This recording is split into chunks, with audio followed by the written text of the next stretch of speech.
আমার বাবার মৃত্যুর পর আমার মা পেনশনের টাকা তুলছেন, আর এই পেনশনের টাকা দিয়ে কি হজ করা যাবে?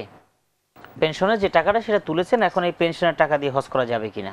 প্রথমে বুঝতে হবে যে যে কোনো ব্যক্তির মৃত্যুর পরে তার সম্পত্তি ওয়ারিসদের ভিতরে পরিপূর্ণ শরীয়ত মতো বন্টন করা, দ্রুতভাবে বন্টন করা আমাদের ফরজ দায়িত্ব। তো পেনশনের টাকা এর ভিতরে, এবং এখানে আবারও বলে রাখি, সকল সম্পদ, অনেক সময় মাঠের জমি বন্টন করা হয়, বাড়ি হয় না, ব্যাংকের টাকা হয় না, ব্যবসাগুলো ছেলেরা নিয়ে নেয়, মেয়েরা এর অংশ পায় না। না, ব্যবসা বাণিজ্য, টাকা পয়সা, গরু ছাগল যা আছে সবকিছুই ওয়ারিসদের ভিতরে শরীয়ত মতো বন্টন করা ফরজ দায়িত্ব। তো পেনশনের টাকাটাও এরকমই। পেনশনের টাকা ছেলে মেয়ে যারা আসেন সবার পাওনা। পেনশনের টাকার ভিতর থেকে মায়ের অংশ নিয়ে মা হজ করতে পারেন, কোনো অসুবিধা নেই। অথবা যদি ছেলে মেয়েরা তাদের অংশ মাকে হাদিয়া দিয়ে দেয় তাহলেও মা হজ করতে পারেন।